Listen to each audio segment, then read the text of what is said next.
conférence buissonnière de l'HVOF vous propose une intervention de Serge Zaka sur le thème « Que mangerons-nous demain ?»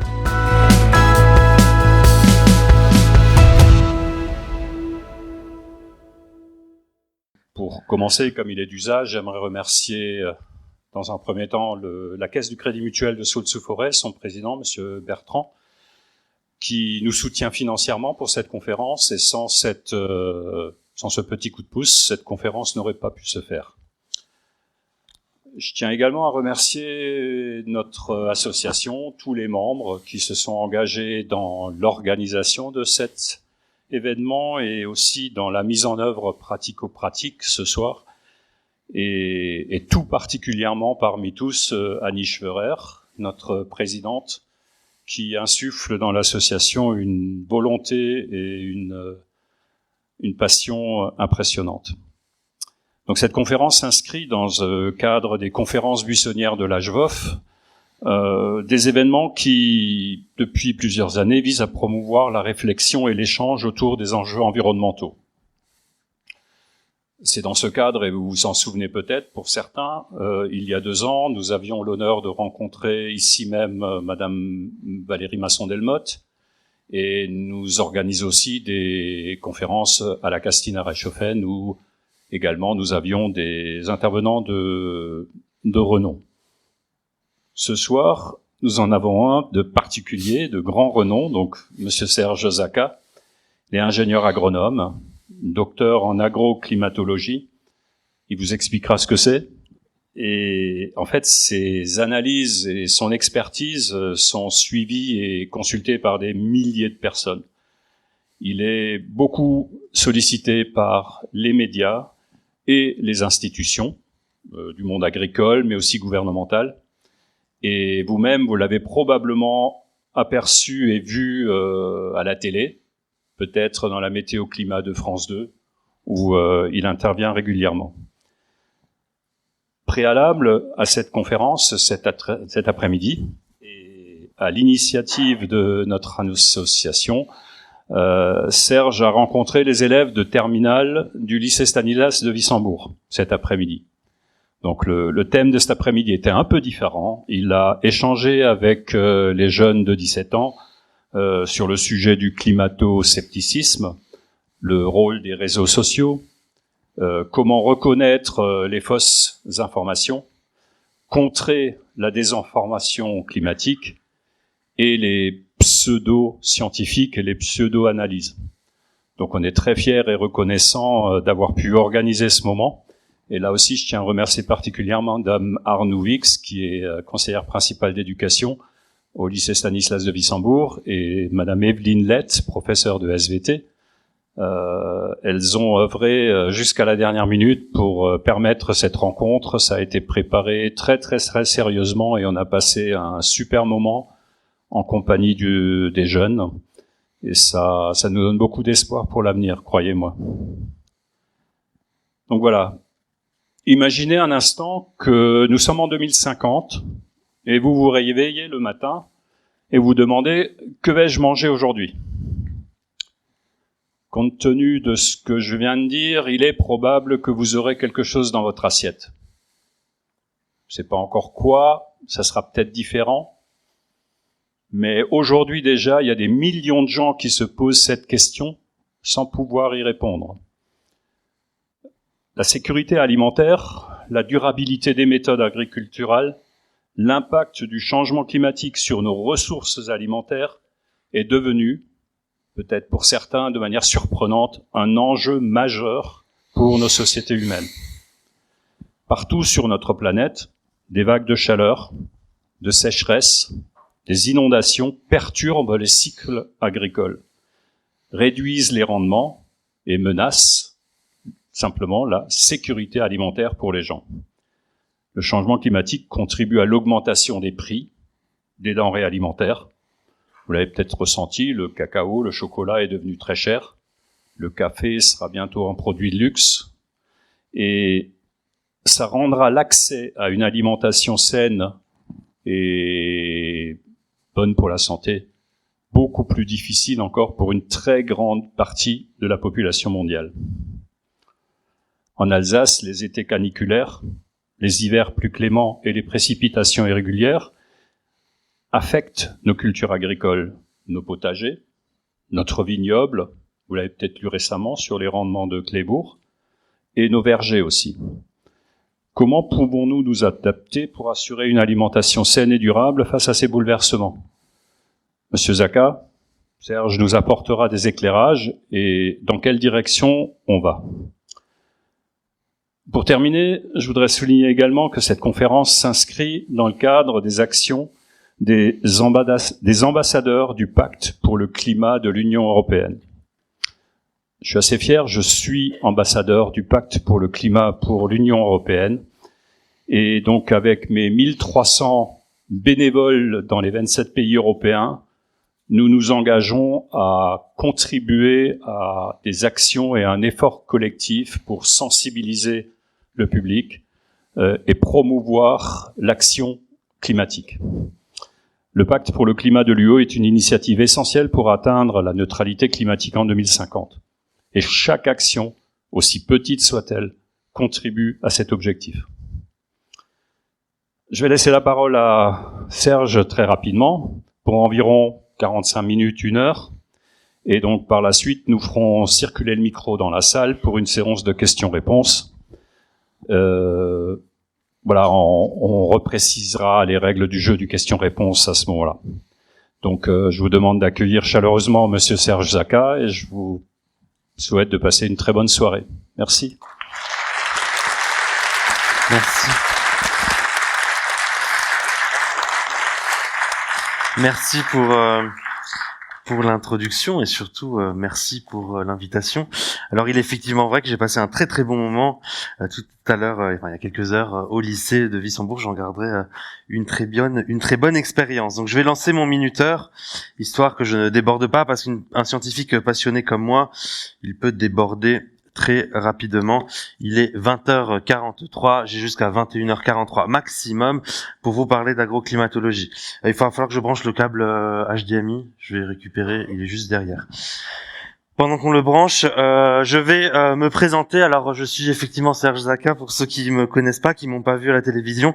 Je ne suis pas déguisé, j'ai l'habitude de porter un chapeau de cow-boy. C'est comme ça qu'on me reconnaît régulièrement. Je suis également chasseur d'orage, c'est-à-dire photographe d'orage la nuit, et agroclimatologue le jour. Agroclimatologie, on va le voir tout à l'heure, c'est l'impact du changement climatique sur l'agriculture.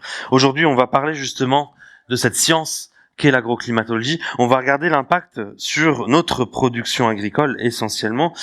On pourra poser à la fin des questions, si vous voulez, sur l'impact aussi de notre assiette, notre alimentation sur le climat, dans le sens du coup inverse. Voilà, donc j'ai fait ma diapo de présentation, c'était celle-ci, avec cette belle photo que j'ai faite à Cannes en 2020, j'y reviendrai tout à l'heure. Voilà pour ça, hop, et ça marche, parfait. Alors une fois n'est pas coutume, je vais commencer par la conclusion, qui tient en un mot. C'est écrit en suffisamment gros pour que vous le reteniez, anticiper. En réalité, on est capable, en France, avec les connaissances que nous avons actuellement, qu'elles soient techniques, scientifiques ou juste terre à terre, de faire face, du moins en partie, au changement climatique et de pouvoir continuer, comme on le fait actuellement, à produire des denrées alimentaires d'ici 2050. Bien sûr, si le réchauffement monte au-dessus des plus 3 à plus 4 degrés, ça sera un petit peu plus difficile dans l'avenir. Donc réduisons nos gaz à effet de serre pour pouvoir, premier point, réduire l'impact sur l'agriculture. Donc anticiper, c'est un mot que je vais reprendre régulièrement durant ma présentation pour vous le rappeler. Ce sera pour la conclusion. Alors, dans cette présentation, on va regarder un peu de définition. Vous compreniez quel est mon rôle ici, quel est mon métier. On va regarder ensuite des impacts en 2021, 2022, puis des évolutions climatiques. Donc là, c'est le changement climatique. Je ne veux pas vous parler de CO2. Je vais plutôt vous parler d'impact sur les terroirs. Donc, c'est différent, l'agroclimatologie. Et puis, à la fin, on va répondre à différentes questions. Quel est le saisonnier d'aujourd'hui et celui de demain? Quelle est la production d'aujourd'hui et de demain? Quel sera notre terroir aussi? Peut-être la consommation, la viande, ça on pourra les laisser pour les questions à la fin. On va parler un peu de géopolitique aussi, de paysages, de forêts, etc., etc. Vous le verrez. Je pense que c'est des choses qui vont être certes scientifiques, mais vu que ça concerne votre quotidien, ça devrait vous intéresser. Alors, je commence par ces définitions. Agrométéo, agroclimato. L'agrométéorologie, c'est l'impact de la météo sur la production agricole. La météo, vous savez ce que c'est le court terme. En gros, quand vous regardez vos applications, quand vous regardez Evelyne Delia à la télévision, elle vous dit la météo qu'il fait dans les prochains jours. En conséquence, vous allez vous habiller différemment, prendre les vélos, prendre la voiture, sortir au restaurant, faire un barbecue, tout ce que vous voulez. Mais l'agriculteur, lui, il va traduire ces informations météorologiques en action sur les parcelles. L'agrométéorologie, c'est l'action-décision de terrain sur la culture actuelle. Par exemple, est-ce que je dois protéger mes pommiers avec des bougies ce week-end puisqu'elles sont en fleurs et qu'il y a du gel de prévu? Est-ce que la pluie me permettra de récolter mon maïs demain? S'il pleut trop, je ne pourrai pas accéder à mes parcelles. En gros, la météo, c'est le court terme, ça permet de faire des actions-décisions de terrain. Je me mets de l'autre côté, c'est l'agroclimatologie. Ça, c'est mon métier. L'agroclimatologie, c'est est-ce qu'en Alsace, on aura toujours des quetchs en 2050? Je sais qu'il y en a qui pleureront à la fin de ma conférence. Est-ce qu'il y aura toujours des mirabelles à Nancy? Ou est-ce que peut-être on aura des tartes de la cerise de Burla ou alors la cerise Bigarro de Napoléon dans l'avenir? Ou encore plus exotique, est-ce qu'on fera de l'huile d'olive? Ça, c'est 2050. C'est de l'anticipation socio-économique et politique. Ça ne fait pas intervenir que l'agriculteur, puisqu'en réalité, quand on veut faire une filière, par exemple, d'huile d'olive, il faut faire intervenir l'agriculteur, tout ce qui va de la fourche à la fourchette, le transformateur, les AOC, les IGP, les consommateurs, etc., etc., etc., les revendeurs, les supermarchés, les magasins plus locaux. Ça, c'est la filière qu'il faut créer. Et ça, c'est notre métier. C'est ce qu'on va regarder aujourd'hui. À quoi va ressembler l'Alsace d'ici 2050, voire 2100. Avant ça, je vais vous montrer que le changement climatique concerne déjà notre agriculture. C'est pas juste des projections comme on avait il y a 20-30 ans, on nous disait regardez en 2050, il fera beaucoup plus chaud. Là, c'est déjà du concret. S'il y a des producteurs sur le terrain, ils doivent faire avec le climat et ils savent très bien ce que je vais dire. Je vais commencer par cet événement d'avril 2021. Avec cette photo que j'ai prise à Cognac, là, où vous pouvez voir un petit cheval qui saute. Je sais pas si vous le voyez dans le nuage, avec un bel éclair. Alors, en 2021, vous avez cette reproduction des masses d'air. Début mars 2021, nous l'avons juste là. Il y avait de l'air doux sur la France. Il a fait jusqu'à 24-25 degrés en Alsace fin mars. Donc, ce qui s'est passé, on appelle ça un faux printemps. C'est un terme scientifique qui veut dire que nous avons eu ouverture des bourgeons pendant l'hiver, à la fin de l'hiver, au début du printemps, à une période où normalement ils devraient rester fermés. Fin mars, normalement, les bourgeons ne sont pas ouverts. C'est plutôt à partir de début avril, mi-avril, suivant les régions. On a eu ce décrochage polaire, descente d'air froid qui a brûlé en fait tous les végétaux qui avaient osé ouvrir leurs bourgeons.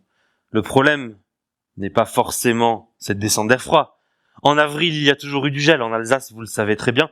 Par contre, on n'atteint pas les 25 degrés normalement en mars. Le problème est donc la douceur qu'il y a eu avant.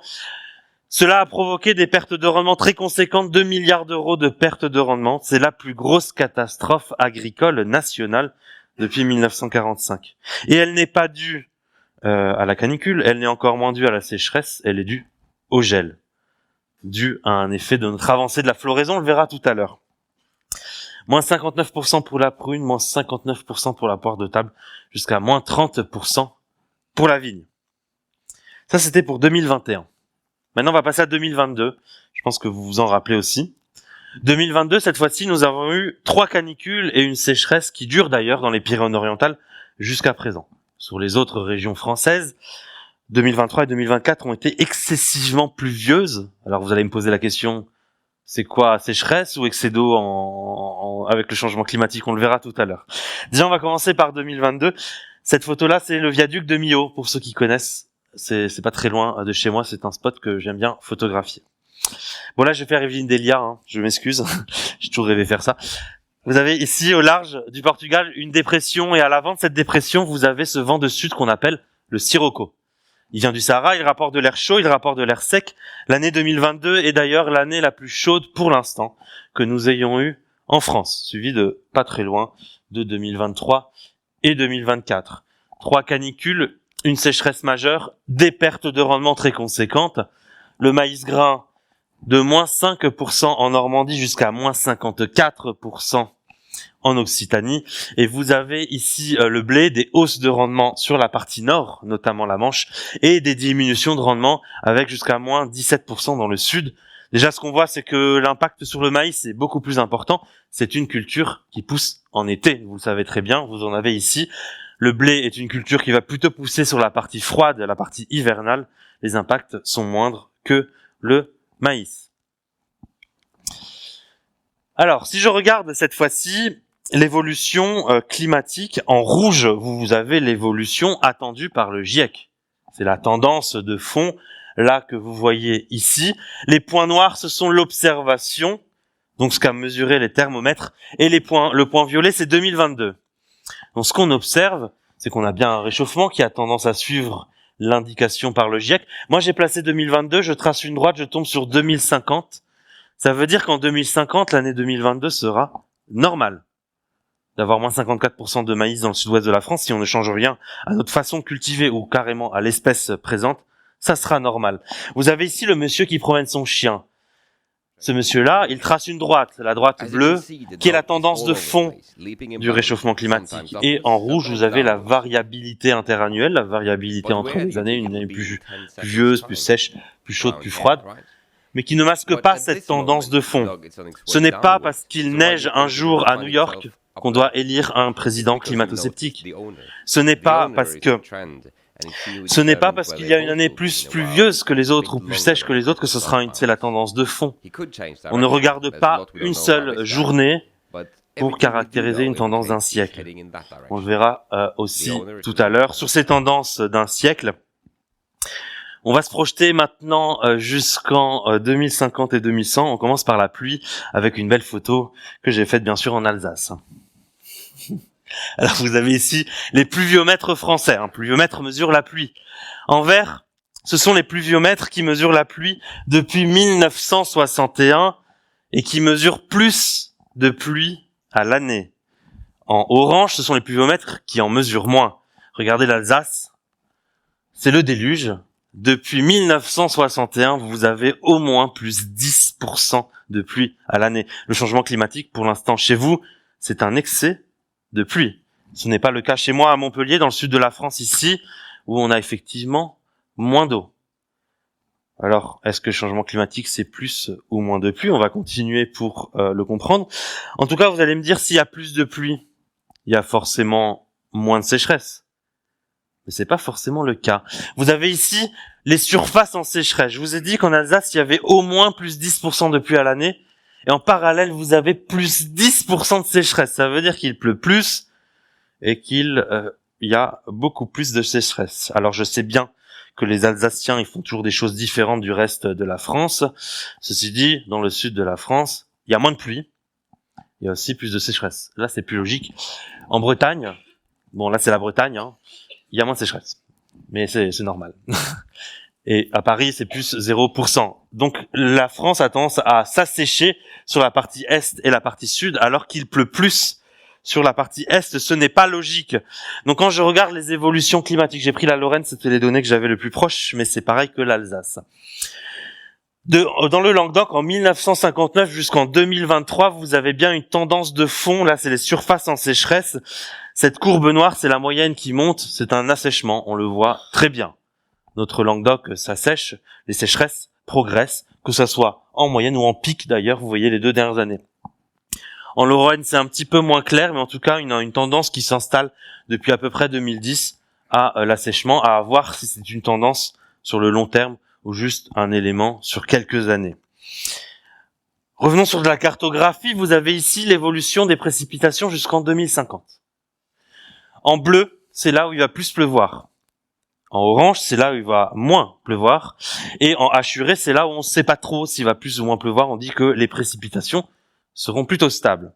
Donc ce qu'on observe ici en Alsace, c'est que sur cette figure-là du GIEC, du dernier rapport, les précipitations sont plutôt stables. Sur les dernières mesures, cependant, on voit plutôt une légère hausse des précipitations. Donc je dirais, suivant l'incertitude, soit stabilité de la pluie annuelle, soit légère hausse. Mais on n'est pas sur une baisse, en tout cas. Alors vous allez me dire, pourquoi je suis venu là? Si c'est pour vous dire qu'il va encore plus pleuvoir ou la même quantité d'eau. En réalité, vous savez très bien que l'agriculture est une activité saisonnière. Le maïs pousse en été, le blé va plutôt pousser en hiver. Donc on ne regarde pas le cumul de pluie à l'année, ça ne veut rien dire pour un agriculteur. On regarde le niveau de pluie au niveau des saisons. Vous avez ici l'hiver et vous avez ici l'été. C'est la même figure que tout à l'heure. En hiver, il va beaucoup plus pleuvoir.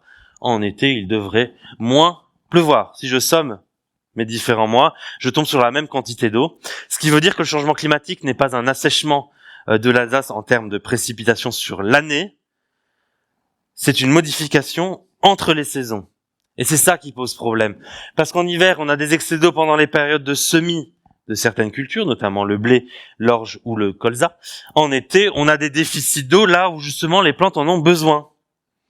Donc c'est un double effet. C'est vrai qu'on entend beaucoup sécheresse canicule, mais ça c'est le cas du sud de la France où on a justement un assèchement en été. Vous le voyez ici, et on a une incertitude sur l'hiver. Donc là, c'est bien un assèchement sur l'année. En Alsace, c'est excès et déficit d'eau. C'est pour ça qu'on peut passer d'une année très sèche en 2022 à des excès d'eau, des sommets en 2024. Donc si je passe quelques diapositives, je les garde s'il y a des questions, bien sûr. Ça, c'était sur les éléments de moyenne, les tendances de fond. Mais vous savez qu'aussi, on a des éléments ponctuels.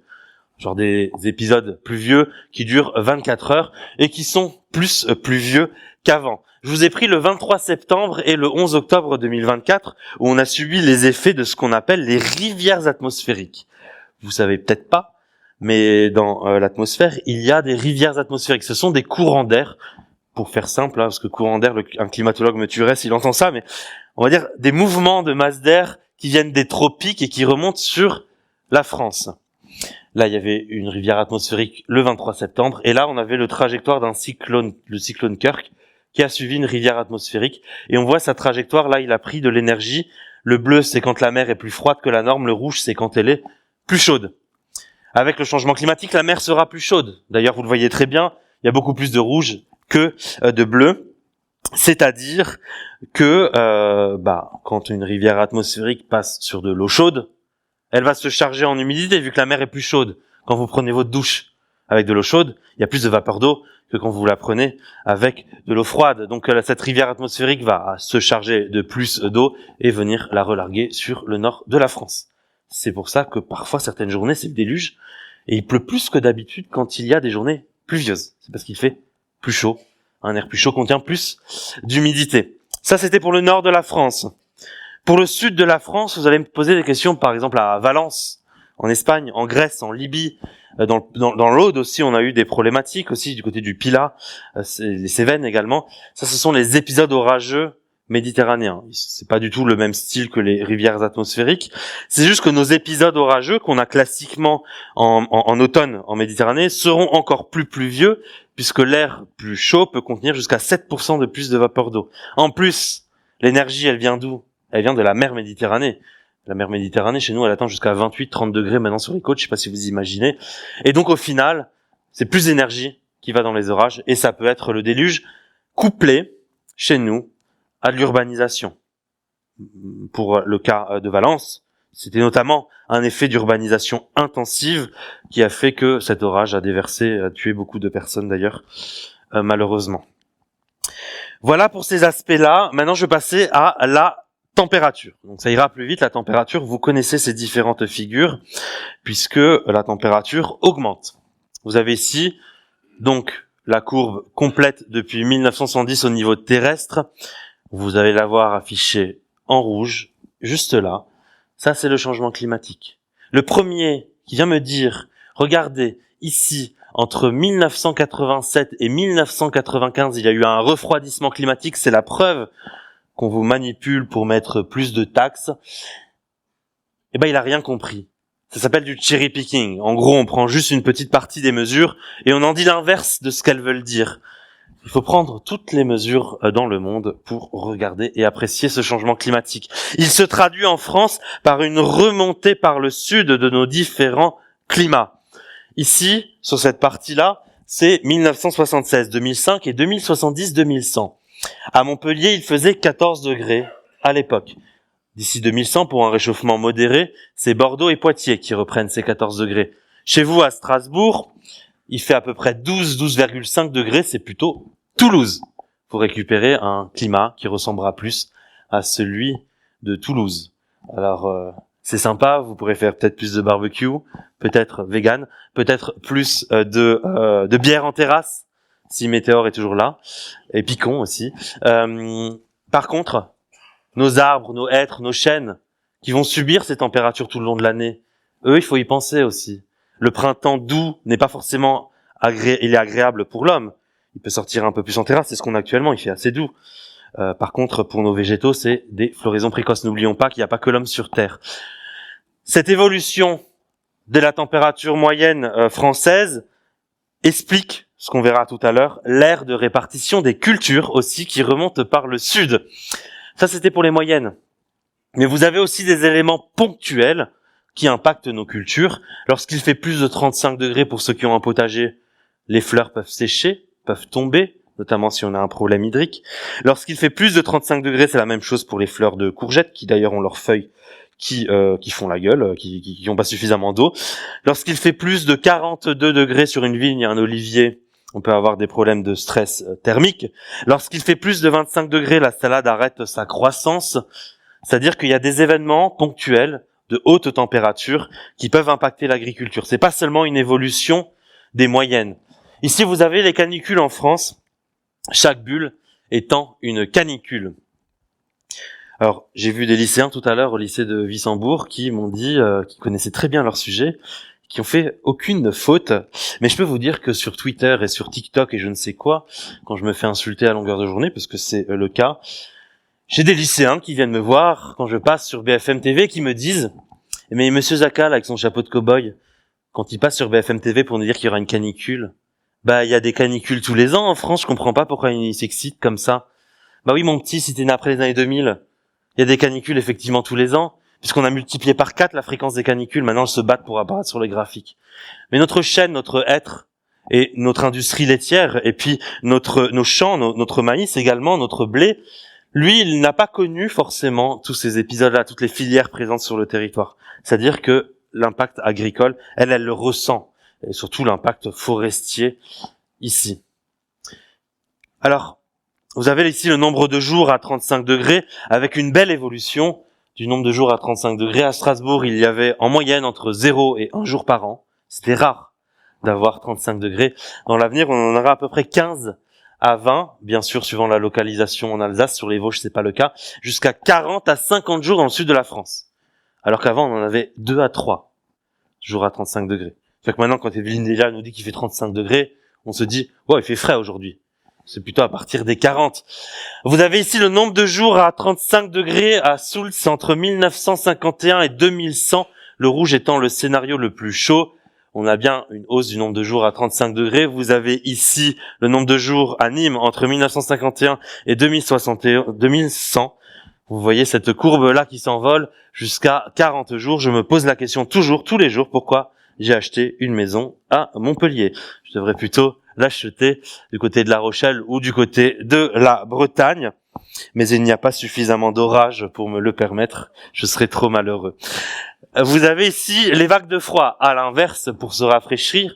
Donc le nombre de vagues de froid en France qui diminue forcément, vu que la température se réchauffe, les vagues de froid diminuent.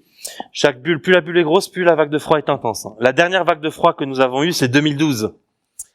Arrêtez d'écouter BFM TV qui vous dit « Aujourd'hui, il fait moins 3 degrés à Paris. On va aller interviewer une grand-mère qui prend le bus sur le Trocadéro pour lui dire si elle a froid. » Ce n'est pas une vague de froid. Une vague de froid en Alsace, c'est moins 12, moins 15. Pour ceux qui ont vécu 1956, parce que je pense qu'il y en a qui l'ont vécu ici, eh bien, c'est moins 20 degrés. Pour ceux qui ont vécu 1954, vous connaissez cet hiver. C'est l'hiver de l'abbé Pierre, qui maintenant est connu pour des faits caniculaires. 1985, je ne l'ai pas vécu, 87 non plus, puisque je suis beaucoup trop jeune, mais ça, c'est les dernières vagues de froid qui ont marqué les moins jeunes, les personnes qui les ont vécues. Alors, le nombre de jours à 0 degré, il diminue. Ici, à Strasbourg, on passe d'à peu près 80 jours, ça me fait rire parce que je viens de Montpellier, 80 jours les pauvres à 0 degré, et derrière on aura à peu près 30 jours. Donc on a une division par 2, par 3 du nombre de jours à 0 degré. Effectivement, dites-le moi, c'est bien pour le tourisme, etc.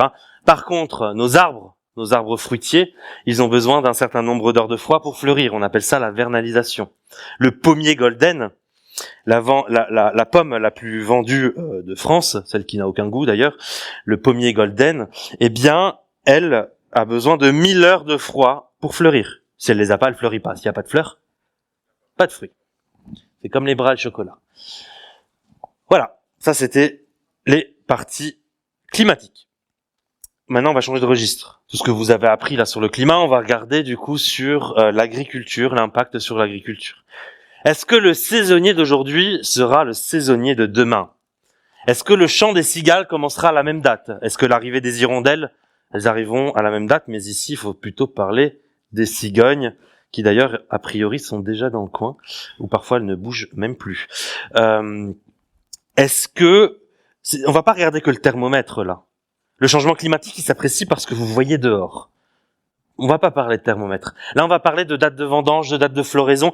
Ici, ce sont les dates de vendange à Beaune depuis 1659, donc ça fait 4 siècles. Le premier qui me dit que j'ai fait du cherry picking, que j'ai pas pris une longue série de mesures, je le vire.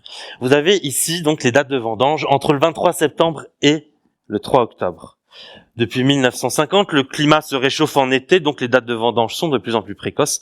Et en 2003 et en 2022, nous avons fait les vendanges en août à Beaune, alors qu'avant, on les faisait jusqu'en octobre.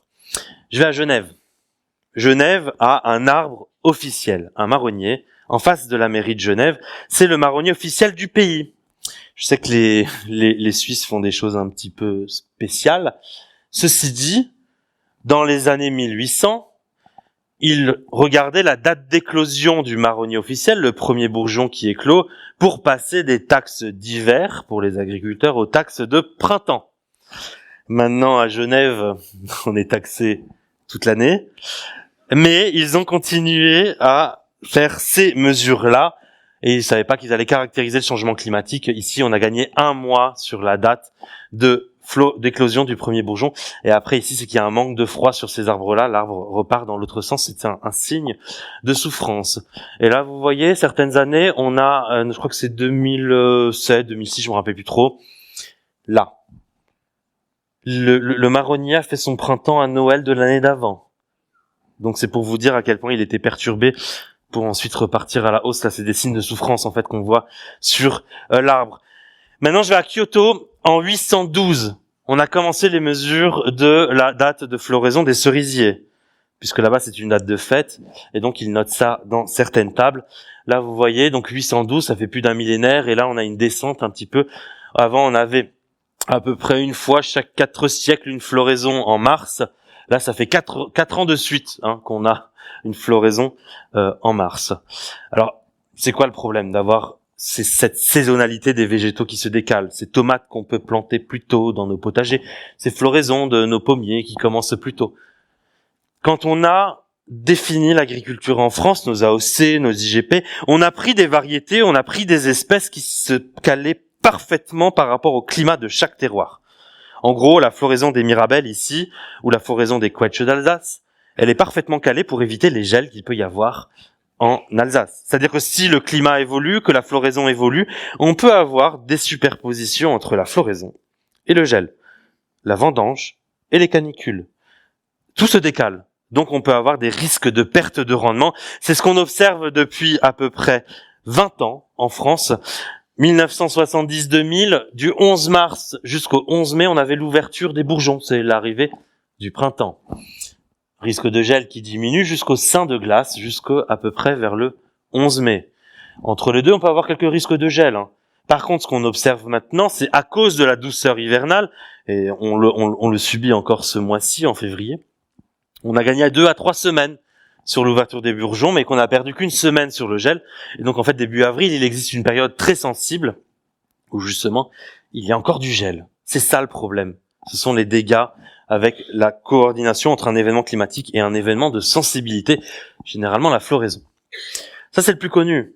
Vous le saviez déjà certainement avant de venir, le risque de gel augmente sur les arbres fruitiers. Par contre, ce que vous ne saviez pas déjà, sauf si vous êtes alcoolique, c'est que le degré potentiel d'alcool de nos vins augmente aussi à cause de problèmes de saisonnalité. Ici, dans le Languedoc, on a gagné 2 degrés d'alcool, maintenant 2,5 degrés depuis les années 1980. Notre vin est plus alcoolisé, il n'a pas d'ailleurs les mêmes caractéristiques, les mêmes goûts depuis 40 ans. À Cognac, c'est pareil. Si vous achetez du vin à Cognac, c'est exactement la même situation. Et d'ailleurs, le Pinot Noir et le Gewürztraminer, ici en Alsace, c'est 2 degrés d'alcool de plus, mais je ne vous ai pas mis cette figure. Alors, qu'est-ce qui se passe ? En 1970-2000, on avait le remplissage des baies. C'est la période où notre grappe est verte et dure. Elle a besoin d'eau pour gonfler. Elle le faisait en août-septembre et on la vendangeait en octobre. Maintenant, avec le décalage des cultures, des stades de développement des cultures, le remplissage des baies se fait en juillet et en août plutôt, c'est-à-dire en plein milieu de l'été. Et en plus, il y a plus de sécheresse. C'est-à-dire que quand la grappe elle a besoin d'eau pour gonfler, se remplir et prendre ses couleurs, il y a moins d'eau. Mais il y a plus de soleil aussi. Donc il y a plus de photosynthèse, il y a plus de sucre. Ça veut dire qu'on arrive à avoir plus de sucre et moins d'eau. Le sucre est plus concentré dans la grappe. Et vu que c'est le sucre qui fait l'alcool, le degré d'alcool augmente. C'est pour ça que notre terroir ne produit plus les mêmes qualités, notamment viticoles. Deuxième question, est-ce que le local d'aujourd'hui est-il le local de demain ? C'est une partie un petit peu plus folklorique, vous allez le voir. En gros, est-ce qu'on va toujours bouffer la même chose en Alsace en 2050 ou pas ? Vous avez ici la Sagrada Familia. C'est la cathédrale qui n'a jamais été achevée, enfin dans les prochaines années elle sera terminée, à Barcelone. Voilà, pas très loin de Montpellier. Alors ici vous avez l'aire de répartition de nos différentes forêts, 2000-2100. En rouge là, c'est l'aire de répartition du chêne vert méditerranéen qui s'accompagne, vous le savez, du thym, du romarin, de l'abricot, des tomates, de l'olive, du ricard, de la piscine des vacances, de la cigale, c'est la garrigue. En rouge, c'est la garrigue. Par contre, ce que vous observez, c'est qu'à partir des années, actuellement jusqu'en 2100, la garrigue remonte par la vallée du Rhône et la vallée de la Garonne. Potentiellement, tous nos paysages vont être modifiés. Et si vous regardez l'Alsace, on était sur un climat plutôt continental. Alors c'est une erreur, c'est semi-continental. Érables, hêtres, pins sylvestres qui font votre paysage, le bouleau également. Et ce qu'on observe, c'est que de plus en plus, on va avoir de l'Atlantique, voire de l'Aquitain qui remonte dans la plaine d'Alsace. L'Aquitain va commencer à grignoter la vallée d'Alsace un petit peu plus tard dans le siècle. Donc des paysages qui vont être modifiés. Il n'y a pas que les arbres qui bougent. Il y a également l'agriculture. Moi, j'appelle ça le grand remplacement. C'est ça, le grand remplacement. En fait, c'est nos arbres qui remontent par le sud. C'est pas autre chose. Vous avez là du potentiel positif. On va parler de positif quand même, hein. On commence par la vigne, parce que je sais que vous adorez ça. Ça se voit dans vos yeux. Vous avez l'aire de répartition de nos cépages de vigne. En bleu, c'est le Pinot Noir, le Gewürztraminer, les vins de Loire, les vins de Bourgogne, les vins d'Alsace, le Champagne. Là, vous avez les années qui défilent. En vert, c'est le Bordeaux, Merlot, Cabernet Sauvignon, Sémillon. Et puis, vous avez là le Pic Saint-Loup, c'est de la Jeune, Syrah, Marsanne, Grenache, Mourvèdre. Et en vert, les vins un petit peu plus corsés, notamment de Corse, Cabernet Sauvignon, Syrah, Grenache, Mourvèdre, etc. C'est l'aire de répartition de nos vignobles qui remonte par le sud. La reine d'Angleterre n'aura pas malheureusement l'occasion de goûter ses futurs champagnes, puisque LVMH achète depuis 10 ans des terres pour faire les vins des coteaux de Londres. Il y a aussi Bruxelles dans l'histoire. Et il y a les vignerons de Bretagne qui sont venus voir hier au salon de l'agriculture, qui étaient contents de me voir, parce qu'ils plantent des vignes actuellement. Le potentiel viticole en Alsace augmente. Vous serez une terre qui sera plus en plus de viticulture. Attention par contre, c'est pas magique, hein, ça va pas être l'Eldorado. Il y aura parfois des risques de mildiou, des excès d'eau, etc. Mais potentiellement, on gagne du potentiel viticole Par contre, dans certains pays, là, ils en perdent. Vous le voyez bien, c'est la désertification espagnole. Ça monte certes vers le haut, mais ça disparaît par le sud. Vous avez ici l'aire de répartition de l'abricot rouge du Roussillon, qui vient du Roussillon. Dans les années 1960-1980, il était ici en vert dans le Roussillon et vert c'est 100% de réussite économique. C'est pour ça qu'il poussait dans le Roussillon, c'est une variété du Roussillon. Ceci dit, dans l'avenir, d'ici 2040-2060, il disparaît de certaines plaines du Roussillon ici en blanc, puisqu'il ne fait pas suffisamment froid pour le faire fleurir. Je l'ai testé, je l'ai planté chez moi pour voir s'il va plus fleurir. Et là, vous voyez, à Agen, ici, on passe dans le vert. Ça veut dire qu'Agen, au lieu de faire des pruneaux d'Agen, feront peut-être dans l'avenir des abricots secs d'Agen. C'est des AOC qui vont évoluer. Vous avez ici la pomme golden qu'on retrouve surtout sur les pays de la Loire, le Poitou-Charentes et dans le sud, qui se décale du coup, qui part du côté de Strasbourg et qui disparaît de ces terres d'origine du sud-ouest de la France. L'aire de répartition de nos vergers évolue et c'est extrêmement grave, puisqu'un arbre, vous le savez très bien, il est là pour 40-50 ans. C'est-à-dire qu'il faut le planter maintenant. Il faut faire ses études maintenant et les planter maintenant pour l'avenir. Ça, c'était pour vos vergers. Il y a aussi les potagers. Dans les potagers, on retrouve certains de nos légumes. Là, vous avez l'aire de répartition en été, donc mi-août, de la patate douce. La patate douce qu'on retrouvait beaucoup dans le sud-ouest de la France, quelques-unes en Méditerranée. Ceci dit, il faut de l'eau, donc c'est plutôt le sud-ouest de la France. Dans l'avenir, Strasbourg passe dans le vert. Bon, c'est 2070, mais il passe dans le vert plutôt 2040, 2050. En gros, vous aurez de nouvelles espèces qui remontent par le sud. Le concombre d'Arménie, le poivron, la tomate pas sous serre même à l'extérieur.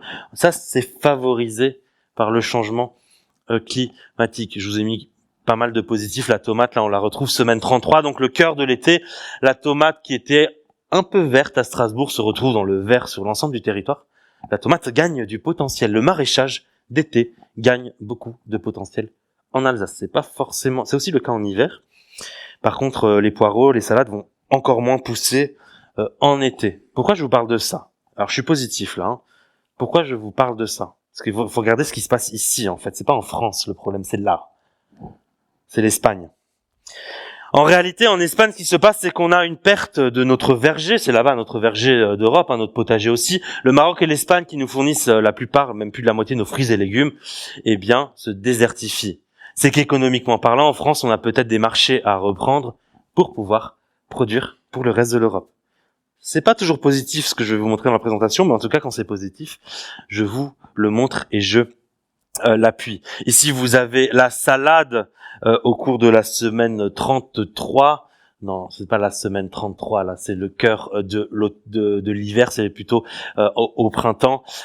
Alors, au printemps, on faisait des salades uniquement à Montpellier, mais on pourra gagner du côté Nantes et La Rochelle. En fait, on gagne du potentiel pour les poireaux, les salades, les choux-fleurs, etc. Ça, on le gagne sur le nord-ouest de la France au printemps, parce qu'il fera plus doux. Voilà, donc du positif à venir. Sur les détails de Sulz, je passe. Si vous avez des questions sur les détails, je pourrais y revenir. Alors, sur de l'exotique, maintenant, vous avez ici le pistachier.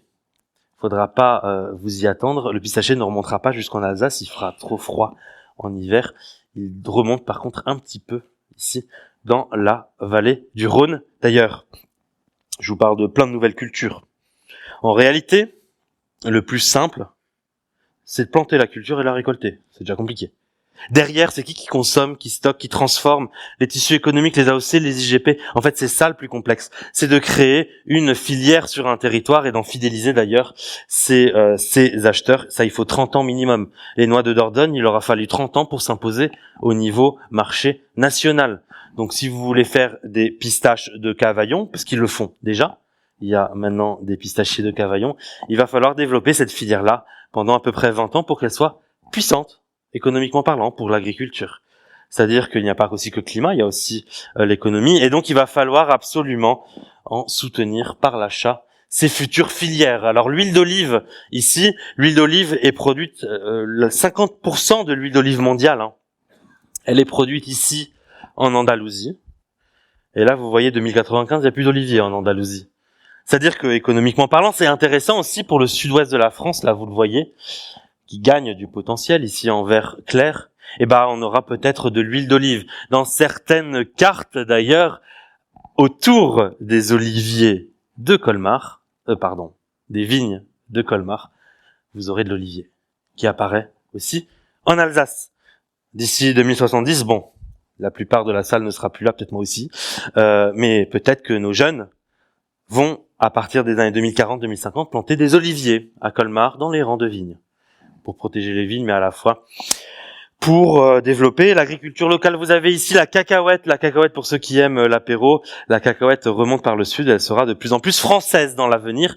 Une entreprise qui s'appelle d'ailleurs Andros travaille sur le beurre de cacahuète français. Donc il va falloir en développer la gastronomie derrière, peut-être le canard laqué fourré aux abricots d'Agen et au beurre de cacahuète du sud-ouest, je ne sais pas. Mais il va falloir en développer aussi la gastronomie. Pois chiche remonte aussi par le sud. Pour l'instant, je vous montre que du positif. Par contre, il y a également du négatif. Je m'attarderai sur le maïs que l'on va voir tout de suite. Le maïs se cache, il ne veut pas disparaître. Voilà, le maïs. Vous avez ici le maïs grain 2041, 2071. Vous voyez que dans le sud-ouest de la France, zone de production de maïs, il disparaît progressivement, relégué en Russie. Donc il y a des cultures positives, j'ai insisté dessus, mais sachez qu'il y a aussi des cultures négatives avec le changement climatique. Sur la partie consommation, je vais passer. Si vous avez des questions sur la différence entre local, national et puis international sur les gaz à effet de serre, n'hésitez pas à me poser la question. Sur la partie consommation de viande, cette question on me la pose à toutes les conférences. Vous pourrez me la poser aussi, j'ai les diapos, pour vous expliquer la pouléification de notre alimentation. C'est un terme qu'on m'a sorti il y a pas très longtemps. Alors, blé, maïs, après on va regarder vaches laitières et paysages, et on terminera par cela. Là, je vais me détailler un petit peu plus sur des cultures que vous connaissez. Le blé, c'est la culture favorite des Français, puisque c'est la culture qui est la plus exportée, et dans le monde, on est connu pour notre blé en agriculture, pour notre vin, pour notre fromage, et pour la baguette. Problème, on va parler cette fois-ci un petit peu de géopolitique. C'est pas le monde des bisounours, l'agroclimatologie, c'est un monde aussi qui traite de la géopolitique mondiale en 2050, donc c'est un sujet qui concerne aussi l'armée. Vous avez ici de 1815 jusqu'à 2024 les rendements du blé, donc depuis Napoléon. Ici vous avez les 2 guerres mondiales. Et depuis la Seconde Guerre mondiale, on a gagné x7 de rendement du blé. Ici, c'est la figure du rendement du blé. En gros, on produit 7 fois plus de blé sur la même surface. On a appelé ça la révolution verte, le progrès génétique, chimique et mécanique. Et grâce à ce progrès qui était nécessaire à la sortie de la Seconde Guerre mondiale, parce qu'on avait des risques de famine. Je rappelle qu'on a détruit la moitié de l'Europe et on a eu plus de 100 millions de morts. Il y avait des risques de famine dans les campagnes notamment, et donc il a fallu absolument améliorer notre agriculture, la structurer pour qu'on évite ces risques de famine. Donnez-leur à manger, donnez-leur à boire, ils se battront moins. Effectivement, une population qui est bien nourrie est une population qui se tape moins dessus. Les prix de l'alimentation sont d'ailleurs à relier avec les risques géopolitiques ou les risques politiques d'un pays.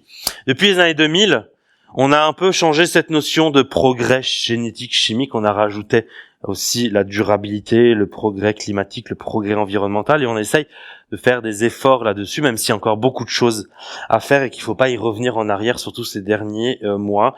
Mais depuis les années 2000, vous avez une stabilisation du rendement du blé. Vous allez me dire, soit les gens de l'INRA ou soit les gens de la génétique qui sont au chômage, ou soit il y a un autre problème qui s'est instauré. Bon. Vous pouvez deviner c'est quoi le problème, puisque je suis là pour ça. C'est climatique. Depuis les années 2000, la pression climatique sur le blé s'accentue, surtout en mai et en juin, et c'est la période où le blé est le plus sensible, d'ailleurs, aux événements climatiques. Soit des excès d'eau en 2024, 2016, 2007, ou soit des déficits d'eau ici en 1976, vous connaissez cette sécheresse, et 2003. Le rendement du blé s'est stabilisé. Alors vous allez me dire, moi je veux savoir au niveau des départements français, comment le rendement du blé va évoluer jusqu'en 2050. Là, c'est l'évolution des rendements du blé qui diminue, du coup, assez moyennement sur la partie sud jusqu'à -5, -7%. Là, sur la partie centrale de la France, c'est plutôt une légère baisse. Par contre, suivant les résultats scientifiques, ici, c'est soit une stabilisation, soit une légère hausse des rendements, parce qu'il n'y a pas que des baisses de rendement. Pourquoi ? Dans le sud de la France, ici, je rappelle l'équation juste de la photosynthèse avant de continuer. La photosynthèse, c'est l'équation chimique qui permet aux plantes de pousser. Ils prennent du CO2 de l'atmosphère, ils prennent de l'eau des racines et ça fait du sucre, des feuilles, des tiges, etc. Dans le sud de la France, la sécheresse arrive plus tôt dans la saison du blé. Ça veut dire que le blé n'a pas le temps de récupérer ce CO2 en excès qui est un polluant mais un fertilisant pour les végétaux. Et ce CO2 en excès n'étant pas récupéré, il n'y a pas forcément plus de hausse de rendement. Par contre, je vous ai dit qu'il allait plus pleuvoir dans le nord-ouest de la France, notamment en hiver. Ça veut dire que là, il y aura de l'eau, il y aura du potentiel pour faire de la photosynthèse. Et donc, le rendement augmente. Le CO2 est un fertilisant, je rappelle, pour le blé.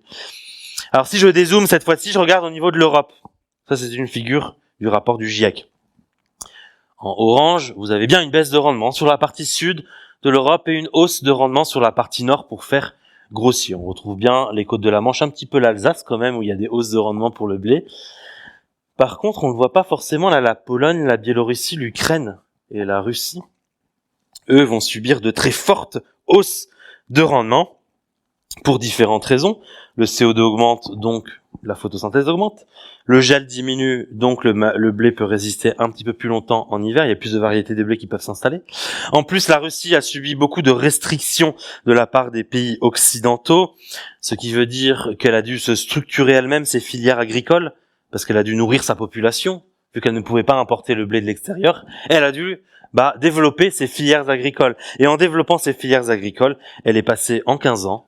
Ils n'ont pas du tout les mêmes normes environnementales. Il n'y a pas un écolo qui va s'accrocher à un arbre là-bas quand on détruit le pergélisol. Je vous dis, il n'a pas intérêt d'ailleurs parce qu'il va finir je ne sais où. La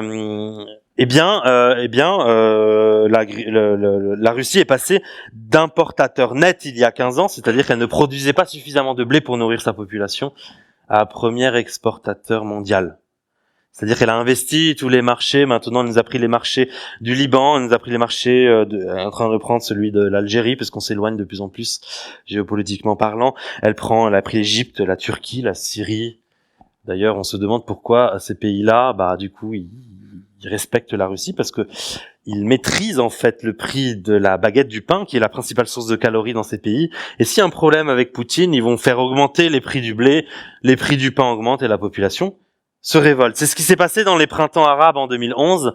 En 2011, on va le voir tout à l'heure, il y a eu des problématiques de prix du pain et évolution des prix, donc des problématiques géopolitiques. Ici, vous avez le prix de la tonne de blé sur le marché mondial de 1959 jusqu'à 2024. Et là, 2007, on a la Russie qui a commencé à rentrer dans le marché mondial. C'est un peu comme l'Arabie Saoudite avec son pétrole. Quand l'Arabie Saoudite est pas contente, elle dit je vais faire monter les prix du pétrole et tout le monde va être pas content. Le blé, c'est pareil en Russie. Vu qu'ils sont maintenant premier exportateur mondial, ils maîtrisent ce marché du blé, et s'ils sont pas contents, les prix peuvent varier comme ils veulent. Là, depuis 2007, les prix, ils ne font que monter et descendre. Chez nous, pas de problème, on produit notre blé. Mais dans les pays les plus pauvres, là, qui doivent se fournir sur le marché mondial, du coup, ça pose des problèmes géopolitiques. D'où le fait que cette modification de l'aire de répartition des cultures pose de plus en plus de problèmes au niveau géopolitique. Ça, c'était pour le blé. Maintenant, on va regarder le maïs, une culture que vous retrouvez d'ailleurs très souvent en Alsace. Vous avez ici le rendement du maïs depuis 1961 avec cette belle hausse, révolution verte, et puis une légère stabilisation des rendements.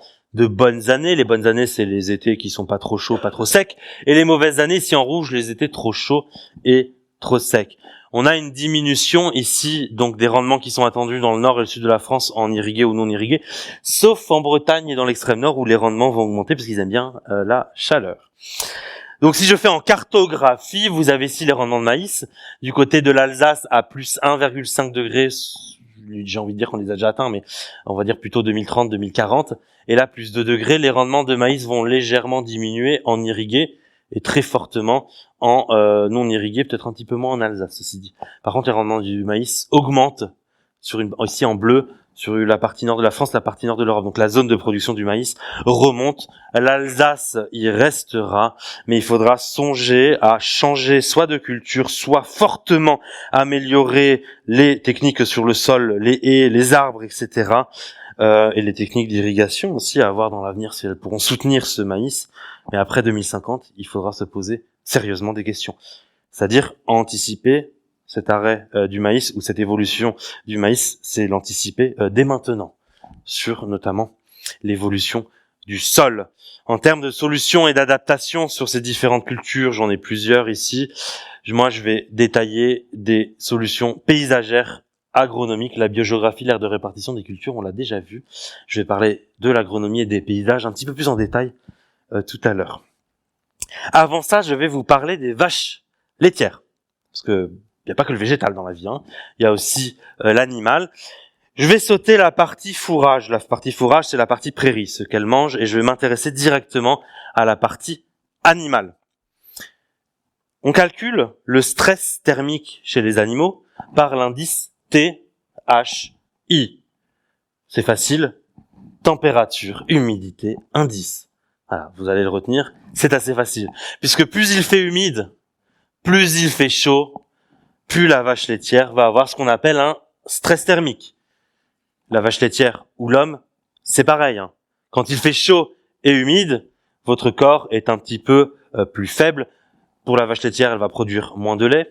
Pour l'homme, lui, il va avoir des capacités cognitives qui vont être un peu altérées puisqu'il va dépenser beaucoup d'énergie au rafraîchissement de son corps, à garder la température à 37,4 degrés à peu près. Alors vous allez me dire que il y en a certains, les capacités cognitives, même en hiver, ils les ont pas. Mais effectivement, surtout du côté de l'Amérique. Mais effectivement, bon, ça on n'y peut rien. Donc vous avez ici cette accentuation du stress thermique quand il fait chaud et humide. Qu'est-ce que ça veut dire pour une vache laitière? Ça veut dire qu'elle va produire moins de lait. Donc économiquement parlant, pour un agriculteur, intensif ou non, ça produit moins de lait. Après, il y a aussi le bien-être animal, ne l'oublions pas. Une vache en stress, c'est pas forcément une vache qui va être dans un bien-être animal. Donc un mal-être animal qui peut s'installer. Si la canicule dure trop longtemps, le mal-être animal se prolonge et s'accentue par la fatigue corporelle. C'est pareil chez les personnes âgées. La fatigue corporelle en canicule est dangereuse par rapport à l'affaiblissement corporel. En 2003, on a eu 15 000 morts, je vous le rappelle, à cause de cette fatigue corporelle d'une canicule qui a duré 2 semaines. Ceci dit, les canicules type 2003 seront annuelles en 2050. Donc on a intérêt à faire attention à nos personnes âgées pour ne pas avoir 15 000 morts tous les ans. Et les personnes âgées, ce sera moi. Hein. Donc vous m'appellerez, vous me demanderez si je vais bien. Du coup, ça pose aussi des problèmes de teneur en protéines, etc. pour le beurre, pour le yaourt. Donc ça pose des problématiques assez importantes.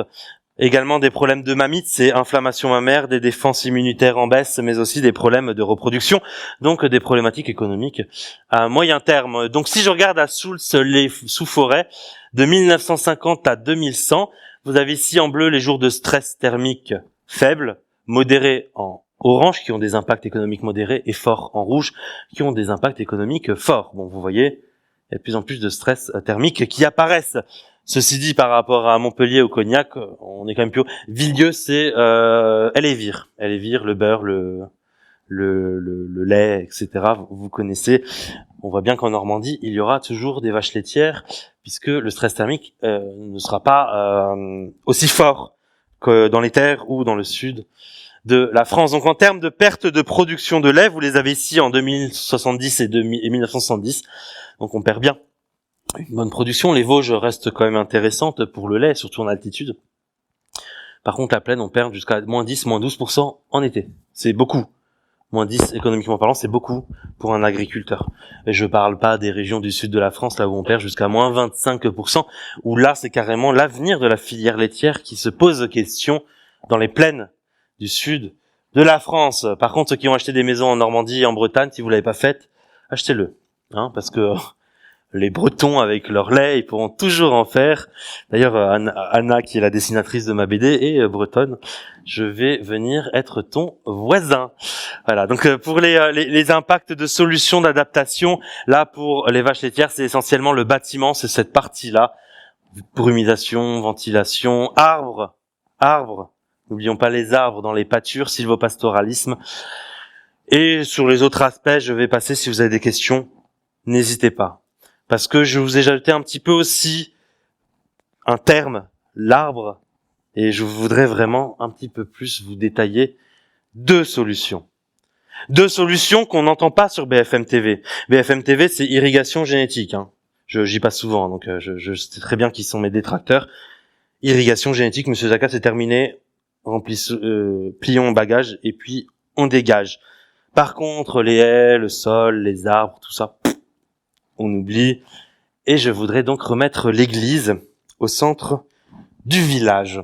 Puisque depuis 50 ans, ce qu'on a fait, c'est qu'on a modifié l'enveloppe de nos paysages. Donc la surface de la terre a été modifiée.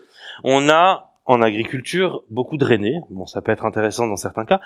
Beaucoup labouré. On essaye de revenir sur le labour parce qu'il déstructure les sols. Et ça pose d'ailleurs des problématiques parfois de coulée de boue dans les villages d'Alsace quand il y a des orages et toute la terre qui part avec. La suppression des haies a été aussi problématique, que ce soit pour le climat, mais aussi pour les écosystèmes. Des aménagements hydrauliques qui concernent pas toujours les agriculteurs. Le curage, rectification des cours d'eau, l'artificialisation des berges, ça c'est dans toutes les villes. Et la suppression des zones humides, notamment pour mettre des carrefours et des dartis. Et après on se demande, pourquoi c'est inondé? Bah oui, avant c'était un marais, donc forcément ton carrefour, il était dans le marais.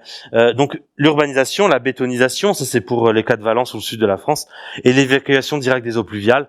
Par exemple, à Soultz ou à Strasbourg, les égouts récupèrent la pluie et vont le jeter directement à la mer, alors que toute cette eau, elle devait s'infiltrer, enfin, le jeter directement dans les ruisseaux, et devait s'infiltrer dans les nappes phréatiques. Donc, c'est toujours de l'eau qui va en moins dans les nappes phréatiques. Donc, en simplifiant nos paysages, et encore, ce n'est pas qu'un problème agricole, on a accéléré la course de l'eau sur le continent.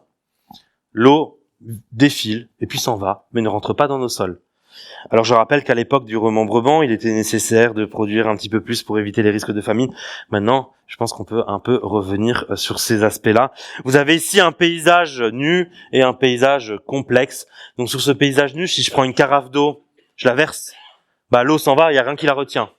Sur ce paysage complexe en bas, vous avez plus de haies, des petites mares. D'ailleurs, au lycée de Wissembourg, ils ont fait une petite mare, des petites mares, donc des petites retenues collinaires. Là, vous avez aussi des animaux qui contribuent, je le rappelle, aussi à l'eau dans les paysages. Il n'y a pas que les petites mares, il y a aussi ici les vignes.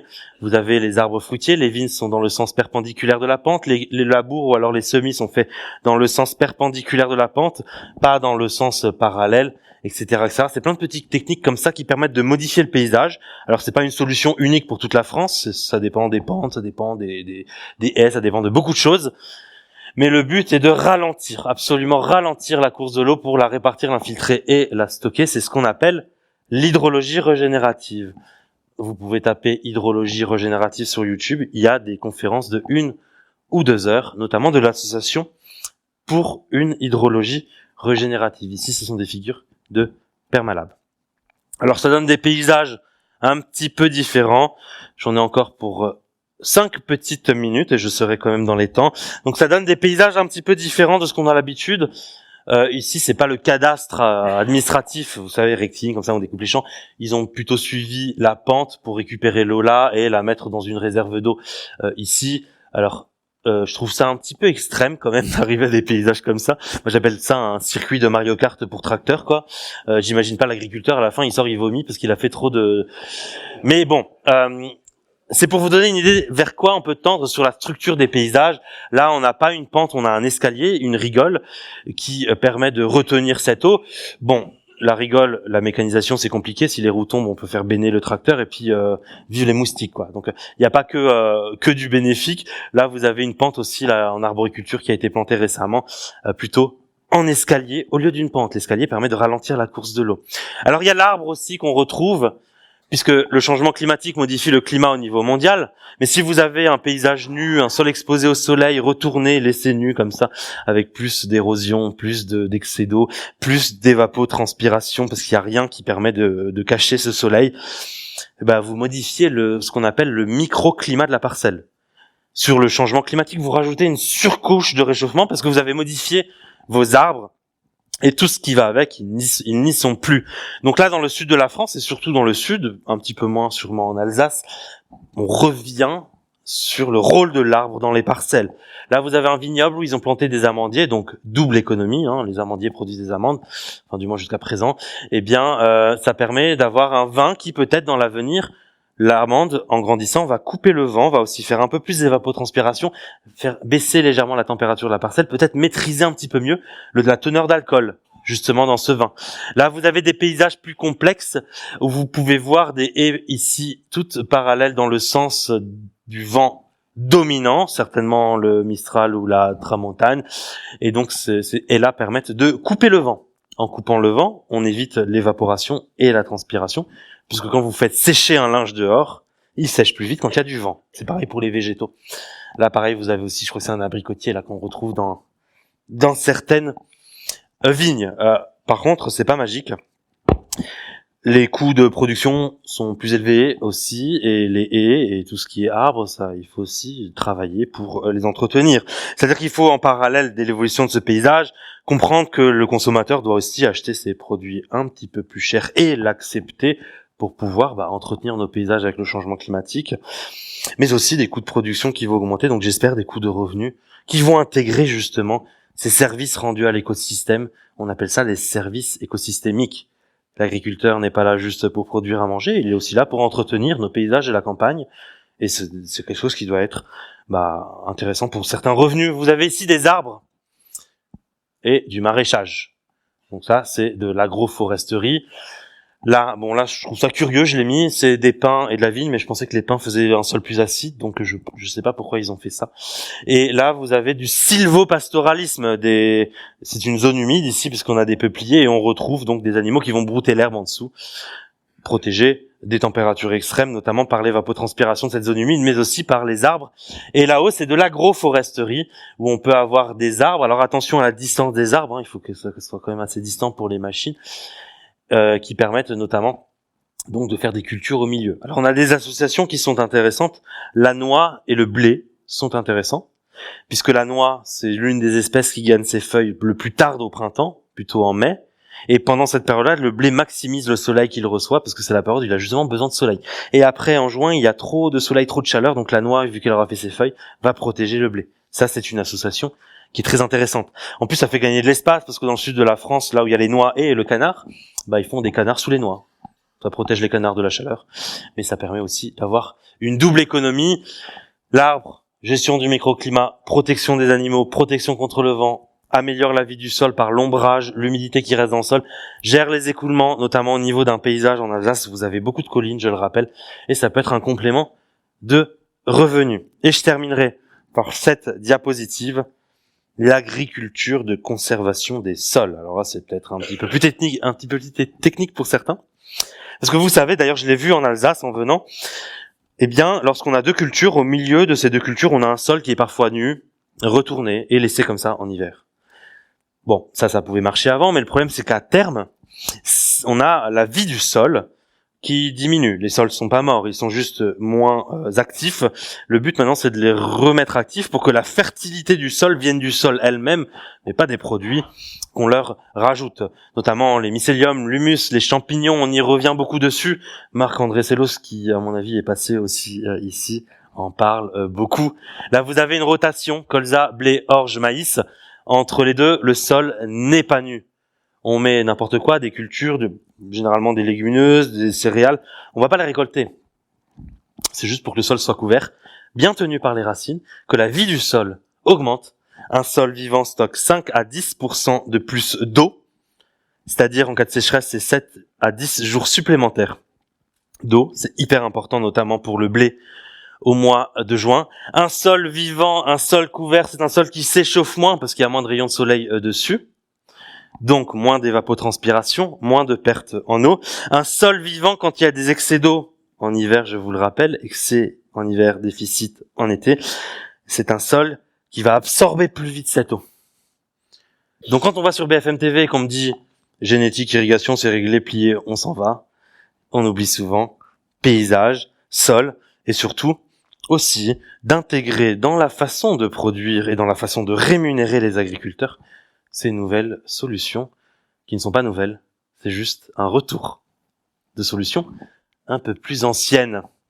Là, c'est les forêts, je passe dessus. Si vous avez des questions sur les forêts, n'hésitez pas, même si c'est pas la partie la plus joyeuse, je le rappelle. Et je terminerai ma présentation qui aura duré 1 heure et quelques secondes. pas mal. Par cet orage que j'ai pris le 4 août 2020 à Cannes, là c'est la mer Méditerranée, les îles, les Reims. Et cet orage du 4 août 2020, j'ai pu faire cette belle photo de cet orage-là, cette photo-là, qui sera derrière la dernière diapositive, avec un orage monocellulaire, un éclair extra-nuageux. C'est un éclair qui tape en dehors du rideau de pluie que l'on voit juste là. La planète, je crois que c'est Saturne, et quelques étoiles aussi qu'on voit bien, parce que la salle est bien sombre. Cette photo, en 2021, au concours mondial de la photo d'environnement de météorologie, a été élue plus belle photo du monde. Voilà, merci.